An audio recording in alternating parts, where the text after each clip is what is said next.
आदाब नाज़रीन, आप देख रहे हैं गुलिस्तान न्यूज़। 12 बज चुके हैं। खबरनामा लेकर मैं आपका मेज़बान गौहर कुछ आपकी खिदमत में हाजिर। तफसीलात से पहले नजर डालते हैं सुर्खियों पर।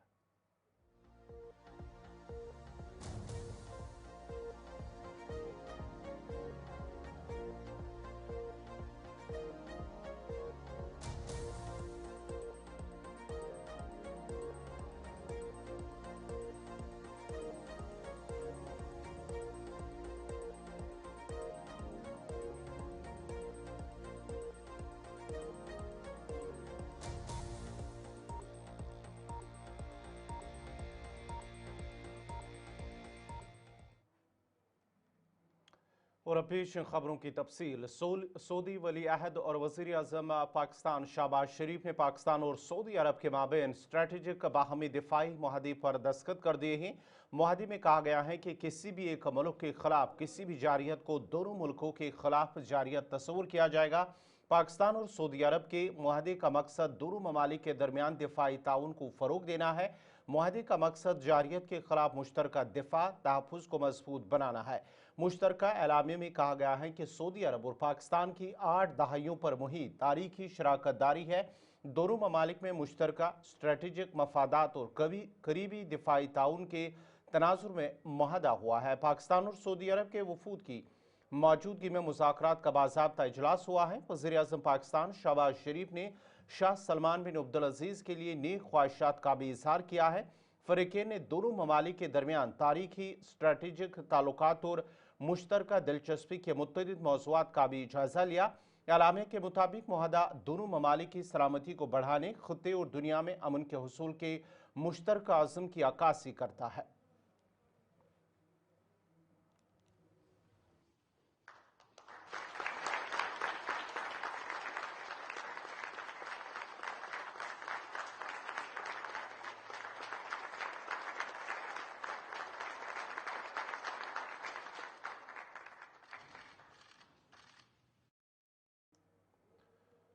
इधर भारत ने आलमी बरादरी पर जोर दिया है कि अक़वाम मुत्तहिदा की जानिब से कालादम करार दिए गए दहशतगर्द ग्रुप जिनमें लश्कर तैयबा और जैश मोहम्मद शामिल है, अपने सहूलतकारों के साथ अफगान सरजमीन को दहशतगर्द सरगर्मियों के लिए इस्तेमाल न कर सके। अक़वाम मुत्तहिदा की सलामती कौंसिल के इजलास से खिताब करते हुए भारत के मुस्तकिल नुमाइंदे ने कहा है कि भारत अफगानिस्तान की सिक्योरिटी सूरत हाल पर बारीक बीनी से नजर रखे हुए हैं। आलमी बरादरी को मरबूत कोशिशें करना होंगी ताकि दाइश, अलकायदा और दीगर नामजद तंजीमें अफगान सरजमीन को दहशत गर्दी के लिए इस्तेमाल न करें।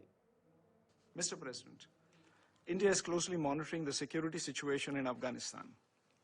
The international community must coordinate efforts towards ensuring that entities and individuals designated by the UN Security Council, the ISIL and Al-Qaeda and their affiliates, including Lashkar-e-Taiba and Jaish-e-Mohammed, along with those who facilitate their operations, no longer exploit Afghan territory for terrorist activities. On the political front, India's External Affairs Minister has spoken twice with the acting Foreign Minister of Afghanistan. We welcome the strong condemnation of the Pahalgam terrorist attack of 22nd April 2025 by the Afghan side. Mr. President, any coherent policy to address a post-conflict situation must combine incentivizing positive behavior and disincentivizing harmful actions. Focusing only on punitive measures is unlikely to meet desired results. The United Nations and the international community has adopted more nuanced approaches in other post-conflict contexts. Afghanistan needs a fresh approach, with hitherto unused policy instruments to support its people who are in such a dire need. A business-as-usual approach is only expected to maintain the status quo, which is not good for Afghanistan and unlikely to meet the expectations of the international community for the people of Afghanistan. After more than 4 years of living under a sanctioned regime, the Afghan people have not seen much scope for enhanced development assistance and cooperation. The most unfortunate earthquake has made the situation even more dire. This is the time for compassion, a time for lending a helping hand to millions of Afghans suffering under the yoke of poverty, disease, and hunger. In conclusion, I'd like to reiterate that our commitment to meeting developmental needs of the people of Afghanistan is non-negotiable. We will continue engaging with all relevant stakeholders and broadly support the international community's efforts towards a stable, peaceful and prosperous Afghanistan.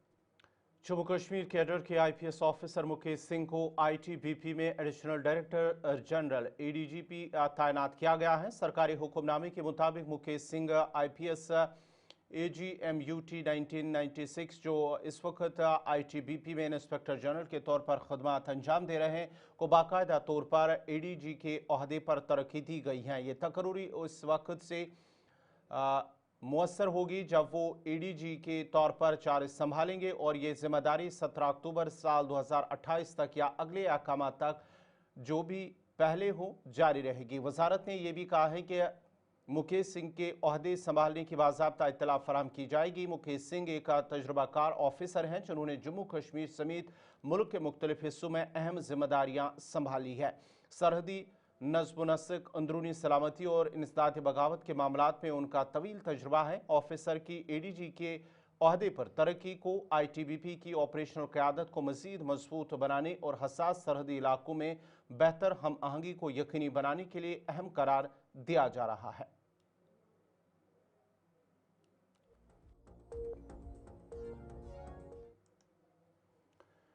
NHPC limited के साबिक chairman और managing director राजकुमार चौधरी जल्द ही जम्मू कश्मीर और लद्दाख के joint electricity regulatory commission के नए chairman के तौर पर तैनात किए जाएंगे।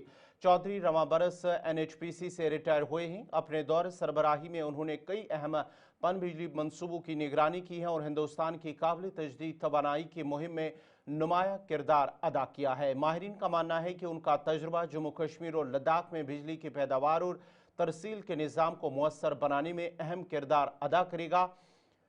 JERC एक अहम इदारा है जो बिजली के नरक तय करने, शफाफियत और एहतसाब को यकीनी बनाने और मसाबकत को फ़रोग देने की जिम्मेदारी निभाता है। उसके चेयरमैन का ओहदा तवानाई पॉलिसी वज़ा करने और बिजली की फराहमी में दरपेश मसाइल को हल करने के हवाले से नहायत अहम समझा जाता है। ज़राए के मुताबिक हुकूमत की एक कोशिश है कि तवानाई के शोबे में रेगुलेटरी ढांचे को मजीद मजबूत किया जाए, बिलखुसूस लद्दाख में जहां बुनियादी ढांचा और बिजली की तरसील में बतदरीज बेहतरी आ रही है।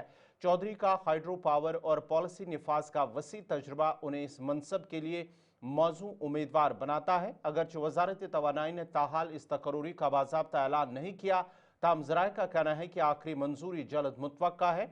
उनके ओहदा संभालने के बाद तवक्का है कि वो मरकजी और रियासती हुक्काम, बिजली तकसीमकार कंपनियों और सार्फिन के साथ करीबी तालमेल कायम करके सस्ती और पायदार बिजली की फराहमी को यकीनी बनाएंगे। तवानाई के माहिरीन और मुतल्लिका स्टेक होल्डर्स ने इस पेशरफ्त का खैर मकदम करते हुए उम्मीद जाहिर की है कि उनकी क़यादत से नरखों की पॉलिसी, बिजली की कारकर्दगी और पायदार तवानाई के मनसूबों में नुमाया बेहतरी आएगी।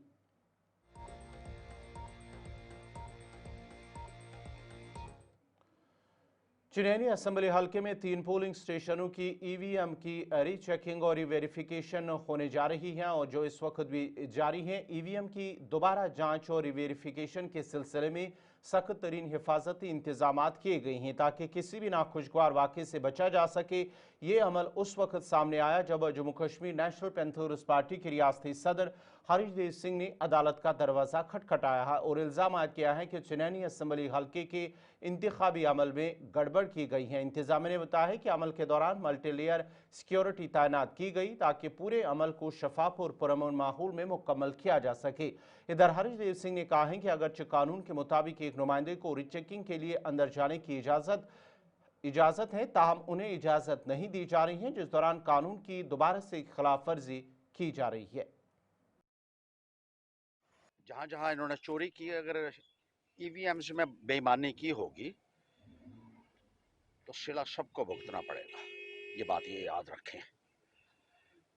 हर्षदेव रुकने वाला नहीं है, ये समझ लें अच्छी तरीके से। और पहली बार ये हुआ है इतिहास में, एक शुरुआत है, अभी एक शुरुआत है कि मुल्क के लिए हमने दरवाजे खोल दिए हैं कि ईवीएम मशीन्स को दोबारा से खोला जा सकता है। और उसी जगह खुलवा रहा हूँ जहाँ पे यहाँ धांधली हुई थी, जहाँ पे ये ईवीएम्स को स्टोर किया गया था, उसी जगह पे उन मशीनों को दोबारा खोला जाएगा। ये एक इतिहास है और आने वाले वक्त के लिए हमने दरवाजे खोल दिए हैं। जहाँ जहाँ भी गड़बड़ी होगी, वोट चोर को गद्दी छोड़नी पड़ेगी। हाँ, लिखा हुआ है कि एक ईवीएम को चेक करने के लिए आपका एक रिप्रेजेंटेटिव हो सकता है। अब वो अंदर से ये मैसेज आ रहा है यहाँ पुलिस को, कहते हैं नहीं जी किसी को नहीं जाने देंगे, और इस कानून की भी धज्जियां उड़ा रहे हो, आपके अंदर जाने भी नहीं दे रहे हो। यहाँ लिखा है the applicant candidate shall be permitted to nominate one representative for each CNV। मतलब कि हर एक का जो चेकिंग एंड वेरिफिकेशन 3 का होना है तो 3 जा सकते हैं, कहते कोई नहीं जाएगा। बड़ी अजीब, गुंडागर्दी की इंतहा है। देखो बेईमानी कितनी है। अरे कानून के मुताबिक हर एक CNV को चेक करने के लिए एक आदमी जा सकता है मेरे साथ। कानून की धज्जियां तो पहले ही उठ गई हैं, तो अंदर क्या होगा? ये तो मजाक, बद्दा मजाक हो रहा है मेरे साथ। अरे बेईमानों! बिल्कुल देश के लोकतांत्रिक ढांचे के ऊपर पूरे दुनिया को इस हमारे देश की जो लोकतांत्रिक ढांचा है उसकी चर्चा होती है, और उसी लोकतांत्रिक जो तरीके के अनुसार यहाँ पे एक सिस्टम है कि जब कोई कैंडिडेट चुनाव लड़ता है, पंच का, सरपंच का, विधायक का, या वो कोई पार्लियामेंट का, और वो चाहे कि उसको शक है और वो रिकाउंटिंग चाहे तो करवा सकता है। तो उसी प्रक्रिया के अनुसार मेरे विरोधी पक्ष के जो कैंडिडेट हैं वो आज रीवेरिफिकेशन 3 पोलिंग स्टेशन में चाहते हैं, और वो प्रक्रिया उधमपुर डिग्री कॉलेज में चल रही है। सर काफी सवाल उन्होंने उठाए हैं कि ये गद्दी छोड़ो चोर इस तरह से क्या कहेंगे? शायद राहुल गांधी को फॉलो कर रहे हैं। जम्मू में हिंदू मुस्लिम भाईचारे की मिसाल देखने को मिली है। मेरठ उत्तर प्रदेश के मुसलमान और हिंदू कारीगर रावण, मेघनाथ और खंबरखन के पुतले बना रहे हैं जो दशहरा पर जलाए जाएंगे। जम्मू में हिंदू मुस्लिम भाईचारे की देरीना मिसाल कई बरसों से जारी है। उत्तर प्रदेश के मेरठ से कारीगर रावण और दीगर पुतले बनाने के लिए जम्मू के गीता भवन पहुंचे हैं, जिन्हें दशहरा पर जलाया जाएगा। तकरीब के दौरान बात करते हुए कारीगरों ने कहा है कि वो कई सालों से जम्मू आ रहे हैं, रावण और दीगर मुजस्मे बना रहे हैं। जम्मू के लोग खुशी खुशी उन्हें यहाँ मदऊ करते हैं और वो हर बार वापस लौट जाते हैं। उनका कहना था कि उन्हें यहाँ आकर लुत्फ आता है। कारीगरों ने जम्मू कश्मीर और मुल्क के लोगों को बाहमी भाईचारा बरकरार रखने का भी पैगाम दिया है। मेरा नाम मोहम्मद क्यासुद्दीन है। जैसे पहले से ही आपको पता होता है, अभी ये रावण, कुंभकर्ण, मेघनाथ के जो पुतले बनाए जाते हैं ना, ये हमें जो बुलाने वाली सभा होती है वो श्री सनातन धर्म सभा गीता भवन जम्मू है, जिसके प्रेसिडेंट पुरुषोत्तम ददीची जी हैं और संजय जी हैं। पूरी सभा का ही सहयोग होता है जो हमें यहाँ पे बुलाती हैं, और उन्हीं के द्वारा ये पुतले बनवाए जाते हैं। जैसे कि अब ये सवाल आप करने वाले हो कि ये हिंदुओं का त्यौहार है और मुस्लिम समुदाय से आप आते हैं, इसके अंदर ऐसा कुछ नहीं है, क्योंकि हमारे पास जो कारीगर हैं इसके अंदर 35 से 36 इसमें हिंदू भाई हैं और 15 से 16 इसमें मुस्लिम भाई भी हैं। तो हमारे द्वारा सबसे पहली बात जो देश को संदेश जाता है वो भाईचारे का संदेश जाता है, और वो ये है कि रावण, कुंभकर्ण, मेघनाथ के जो पुतले बनाए जाते हैं और दहन होता है, ये भी एक बुराई पर अच्छाई की जीत होती है। और यहाँ पे जो हम लेके आते हैं एक बांस लेके आते हैं, और इसको बांधने के लिए सेबा, रस्सी वगैरह जो बंधने का सामान होता है वो लेके आते हैं, और उसी का ये नतीजा आप देख रहे हो कि ये आज क्या स्वरूप लेके खड़े हैं। लोगों में उत्साह उसी दिन से बन जाता है जिस दिन ये बांस की गाड़ी यहाँ पे आके उतरती है, और इंतजार रहता है लोगों को रावण, कुंभकर्ण, मेघनाथ के पुतलों का। जैसे आप लोगों को इंतजार है ऐसे ही पब्लिक को भी इंतजार होता है। हम ये करीबन इस टाइम 43 आदमी है। 43 आदमी। और कितना काम हो चुका है अभी तक? काम तो जी 50% हो गया, 50% और रह रहा, बाकी कर देंगे सिर्फ टाइम पे, अगर मौसम सही रहा। ज्यादातर मौसम को परी बात है इसकी। ऐसा जी हमारा तो खानदानी पेशा है, हमारे तो बड़े भी इसी काम को करते हैं, हम भी इसी काम को कर रहे हैं। हमारे जो बच्चे हैं ये भी इसी काम को सीख रहे, आने वाले टाइम में भी इसी काम को कर रहे हैं। ऐसा जी हम जो है हिंदू मुस्लिम जितने भी हैं यहाँ, हिंदू भी हैं इसमें, मुसलमान भी हैं, सभी भाईचारे की तरह से रहते हैं, और औरों को हम भाईचारे का संदेश देते हैं, भाईचारे बनाए रखो। 22 सितंबर से नवरात्रे शुरू होंगे और उसके बाद दशहरा, जो कि अलग अलग राज्य में बड़े धूमधाम से मनाया जाता है। इस समय जम्मू के गीता भवन में काम किया जा रहा है, पुतलों को बनाने का कार्य किया जा रहा है। रावण, मेघनाथ और कुंभकर्ण के पुतले यहाँ पर तैयार किए जा रहे हैं, और ये पुतले अलग अलग जगह पर भेजे जाएंगे, यानी कि जम्मू कश्मीर के अलग अलग जिला में ये पुतले जाएंगे, और कारीगर इस समय जो है वो काम कर रहे हैं। पुतले बनाने का जो है वो इस समय कार्य किया जा रहा है। इसी के साथ ये कारीगर जो कि यूपी के मेरठ से पहुंचे हैं और करीबन 40 से भी ज्यादा ये कारीगर यहाँ पर इस समय पहुंचे हैं और कार्य यहाँ पर किया जा रहा है। आप देखिए बारीकी से बारीकी चीज को यहाँ पर जो है वो देखा जा रहा है और पूरी तरीके से सुनिश्चित किया जा रहा है कि पुतले जो है वो पूरे ठीक प्रकार से जो है वो बने। इसको लेकर कारीगर इस समय जो है वो काम कर रहे हैं और दशहरा जो कि अच्छा बुराई पर जो है वो अच्छाई की जीत माना जाता है और इस समय काम जो है कारीगर के द्वारा किया जा रहा है और दशहरा जो कि धूमधाम से मनाया जाता है। लेकिन इन कारीगरों की अगर खासियत की बात करें तो आप देखिए इन कारीगरों में जो कि हिंदू भी है और साथ ही साथ मुस्लिम भी है, जो कि एक भाईचारे का प्रतीक भी देते हैं और भाईचारे का संदेश भी देते हैं। मिलजुल कर इस समय कारीगर जो है वो काम कर रहे हैं और नवरात्रों के अंत तक ये पुतले तैयार हो जाएंगी और धूमधाम से जम्मू के परेड ग्राउंड में दशहरे का आयोजन जो है वो किया जाएगा। सबसे बड़ा जो कि परेड ग्राउंड में दशहरा जो है वो मनाया जाता है और उसके बाद अलग अलग स्थानों में जो है वो दशहरा जो है वो मनाया जाता है। कैमरा पर्सन संजय के साथ शिल्पा शर्मा, जम्मू। श्रीनगर जम्मू नेशनल हाईवे की बंदिश के सबब मुगल रोड पर गाड़ियों की आमदरफ्त में इजाफा देखने में आया है, जिससे ट्रैफिक निज़ाम को बरकरार रखना एक बड़ा चैलेंज बन चुका है। एसएसपी ट्रैफिक का जम्मू ने गुलिस्तानियों से बात करते हुए बताया है कि मौजूदा सूरत हाल के पेश नज़र आज सिर्फ बड़ी गाड़ियों को जम्मू से शोपियां की तरफ जानिबा सफ़र करने की इजाज़त दी गई है, जबकि छोटी गाड़ियों को दोनों अतराफ से आने जाने की इजाज़त है। रिक्वेस्ट है कि एक तो लेन डिसिप्लिन का ख्याल करें, दूसरा एडवाइजरी के साथ जो कट ऑफ टाइमिंग है उसका ख्याल रखें, तीसरा ओवरटेकिंग ना करें क्योंकि ये बिल्कुल सिंगल रोड है। अगर आप ओवरटेकिंग करेंगे तो अपनी डायरेक्शन से जो है वो लॉक हो जाती है और अल्टीमेटली जैमिंग कंजेशन हो जाती है, जिसकी वजह से सभी को जो है वो तकलीफ होती है। तो क्योंकि हमने जम्मू से Srinagar essentials like oil tankers, gas tankers और उसके बाद फ्रूट्स और उसके बाद सब्जी वगैरह और बाकी खाने पीने की चीज़ें जो है वो ये गाड़ियाँ जो है वो लेके जा रही हैं। तो उधर से जो ट्रक आ रहे हैं, मैक्सिमम ट्रक्स जो हैं वो फ्रूट्स जैसे एप्पल्स, बाकी पीयर्स एंड अदर्स जो है वो चीज़ें लेके जो है वो जम्मू की तरफ आ रहे हैं। इनको मैक्सिमम तो इस रोड की कैपेसिटी है, क्योंकि खासकर ये रोड बफलियाज से लेकर सुरनकोट तक सिंगल है और सिंगल उसकी कंडीशन थोड़ी इतनी अच्छी नहीं है। बहुत ज़्यादा कुछ जगहों पर बॉटलनेक्स हैं। बड़ी स्पीड, कम स्पीड से जो है वो लोडेड गाड़ी जो है चल सकती है, चाहे वो जा रही है चाहे वो आ रही है, और गाड़ी को टाइम लगता है। तो जितनी स्पीड से गाड़ी पीछे से आती है जम्मू की तरफ से और जिस स्पीड से शोपियां की तरफ से गाड़ी आती है उस स्पीड से इधर गाड़ी जो है वो ये बॉटलनेक टाइप बन जाता है। अगर हम इसको प्रॉपर डिसिप्लिन से अपना जो मैंने बताया कि अपना लेन डिसिप्लिन, अपना स्पीड और शुमाली कश्मीर के ओल्ड टाउन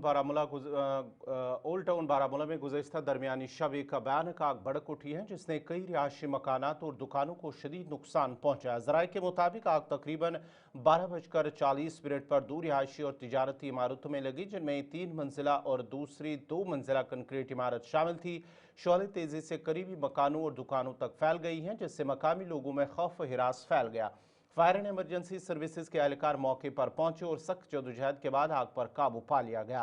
ताहम इस दौरान कम अज कम 3 रिहायशी मकान और 2 दुकान मुकम्मल तौर पर खाकिस्तर हुए, जिससे करोड़ों रुपयों का नुकसान हुआ है। फायर सर्विस अमले के एहलकारों का कहना है कि आग की शिद्दत बहुत ज़्यादा थी, लेकिन बरवक्त कार्रवाई से मजीद ढांचों को बचा लिया गया है। इब्तिदाई इतलात के मुताबिक उस वक्त वाक़े में किसी जानी या माली नुकसान की कोई इतला नहीं है, ताहम माली नुकसान भारी बताया जा रहा है। पुलिस ने कहा है कि आग लगने की वजूहात जानने के लिए तहकीकात जारी है। फायर सर्विस वक्त पर पहुंचना ये बड़ी बात है। तो पहले भी मालिक जलाल साहब में एक आग रोनमा हुई थी जिसमें काफ़ी मकानों का नुकसान, और ये भी बहुत चूल्हे हैं यहाँ पर, मकान इसके पीछे भी 2-3 मकान है। वो भी अब हुकूमत को ये सोचना चाहिए कि ओल्ड टाउन में किसी भी हाल में एक फायर सर्विस होनी। दुकानें 2 है, ये हमारी नानवाई की एक दुकान थी, मशहूर दुकान है ओल्ड टाउन में, और उसके साथ एक मकान भी है, 2 दुकानें भी है।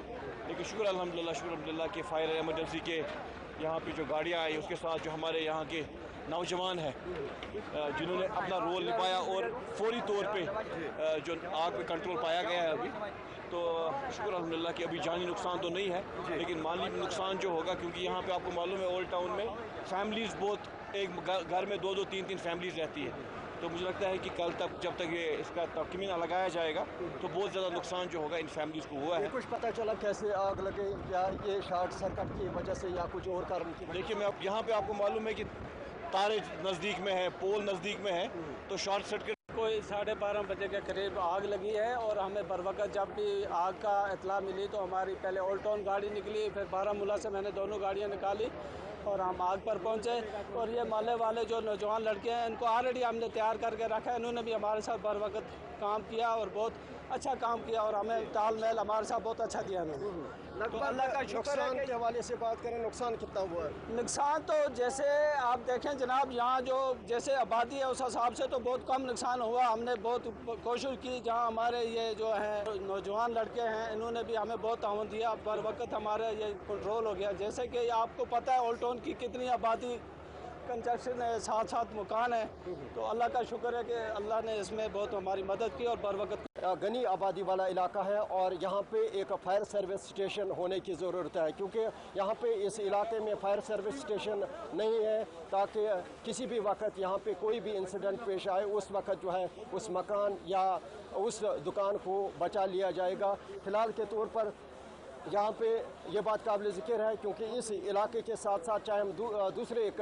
मुकामात पे जो है इस तरह के इंसिडेंट्स पेश आए इससे पहले, और लगभग उस वक्त भी काफ़ी करोड़ों में नुकसान हुआ है। और आज भी इस इलाके में ये जो रिहाइश पजीर घर है, यानी कि हाजी गुलाम रसूल सोफ़ी का जो ये घर है, ये इस जद में आया और काफ़ी हद तक जो है नुकसान हुआ। फ़िलहाल इस वक्त लोगों के ऐन मुताबिक, क्योंकि यहाँ पे इस इंसिडेंट के बाद जो है जम्मू कश्मीर पुलिस के साथ साथ फायर सर्विस अमला या मुकामी इस इलाके के जो नौजवान हैं वो स्पॉट पे पहुँचे और इन्होंने जो है बर वक्त इस आग पे जो है काबू पाया। फौज के 42 RR की जानिब से बजवनी त्राल में एक वॉलीबॉल टूर्नामेंट का इनेकाद किया गया है, जिसमें वादी के मुख्तलिफ अजला से तकरीबन 22 टीमें शिरकत कर रही हैं, जिसमें टूर्नामेंट जीतने वाली टीम को 31,000 रुपये और हारने वाली टीम को 11,000 रुपये बतौर इनाम मिलेंगे। टूर्नामेंट 21 सितंबर तक जारी रहेगा। इस टूर्नामेंट का मकसद नौजवानों को मस्बत सरगर्मियों की जानिब रागिब करना और उन्हें मंशियात और दीगर समाजी बुराइयों से दूर रखना है। टूर्नामेंट का इफ्तिताह 42 RR के कमांडिंग ऑफिसर ने किया है। नाम शाहिद मजीद है, मैं बारामूला में रहता हूँ। ये इवेंट हो रहा है, आई थिंक ये पहली बार हो रहा है जो आर्मी करा रही है त्राल में। बहुत ही अच्छा इवेंट है। कश्मीर वैली के इवन के जम्मू के भी सारे प्लेयर आ रहे हैं इधर। बहुत ही अच्छा टूर्नामेंट है, बहुत ही अच्छा माहौल है। आप देख भी सकते हो कितना अच्छा माहौल है, सारे प्लेयर आ गए, तो अच्छा इवेंट रहेगा। ये टूर्नामेंट जो ये आर्मी करा रही है बहुत ही अच्छा इवेंट है। आगे जाके कंटिन्यू होना चाहिए ताकि बच्चे इन चीज़ों से दूर रहे, ड्रग्स से और भी कुछ चीज़ें उनसे दूर रहे। बहुत ही अच्छा इन्होंने स्टेप उठाया है ये टूर्नामेंट निकाल के, ताकि ये हमारा जो यूथ है बुरे चीज़ों से बचे, ड्रग्स बाकी सब चीज़ें इनसे दूर रहे। उनके लिए यही खास मैसेज है कि स्पोर्ट्स की तरफ आए, जिसमें उनका टैलेंट है वो जाए। आज कल हमारे जो इवेंट है हर एक में पार्टिसिपेट करे, जिसमें भी उनको शौक़ है, वॉलीबॉल हो, क्रिकेट हो। आप देखते हो हर जगह क्रिकेट का कितना क्रेज़ है, वॉलीबॉल का कितना क्रेज़ है। इसी तरह आपको जिसमें भी टैलेंट है आप उसमें जाओ, पार्टिसिपेट करो, ताकि उनको भी आगे जाके कुछ हासिल हो। फौज का यही है कि हम इनका शुक्रगुजार है कि ये ऐसे इवेंट कराते हैं। हम चाहते हैं और भी जगह हैं, पुलवामा हो, साउथ कश्मीर में मुख्तलिफ जगह है, हर जगह होना चाहिए। इनका हमेशा एक रोल रहता है, तो ये अच्छा स्टेप इन्होंने उठाया। मैं चाहता हूँ ये हर साल हो जाए। जी, मेरा नाम रईस अहमद है। मैं department of youth service and sports की तरफ से एज एन ऑफिशियल यहाँ पे काम कर रहा हूँ। तो ये जो मैच यहाँ पे वॉलीबॉल का मैच हो रहा है, ये 42 RR की तरफ से एक टूर्नामेंट खोला गया है, रेनो वॉलीबॉल कप। तो इस सिलसिले में हम यहाँ पे मौजूद हैं। यहाँ पे जो प्लेयर्स आप देख रहे हैं जो खेल रहे हैं, इस वैली के बड़े बड़े प्लेयर्स हैं, ताकि हमारा जो यहाँ पे त्राल है, यहाँ पे जो हमारे बच्चे वॉलीबॉल में ज़्यादा इंटरेस्ट रखते हैं, तो उनके लिए एक बड़ा मौका है, अच्छा मौका है, वो उन सीनियर प्लेयर से कुछ सीख सकें। दूसरा ये है कि जो आजकल हमारी यूथ ड्रग्स में मुलव्वस हो रही है ज़्यादा से ज़्यादा। हम देख रहे हैं आए दिन हमारे पास सोशल मीडिया पे भी ऐसी मैसेजेस आ रही है, न्यूज़ आ रही है। तो उनके लिए एक अच्छा इनिशिएटिव है 42 RR की तरफ से, अच्छा इनिशिएटिव है कि उन्होंने ऐसा टूर्नामेंट मुनक्किद किया यहाँ पे। तो अगर यूथ जो स्पोर्ट्स में अगर वो ज़्यादा से ज़्यादा आएंगे तो हमें उम्मीद है, हम इस पे यकीन रखते हैं कि स्पोर्ट्स से हम ड्रग्स को कम कर सकते हैं और दूर कर सकते हैं। बिल्कुल होने चाहिए ऐसे टूर्नामेंट्स। नाज़रीन, इसी के साथ ही खबरनामा इख्ताम पज़ीर हुआ चाहता है। अपने मेज़बान गौहर कुछे को इजाज़त दीजिए। अल्लाह हाफ़िज़।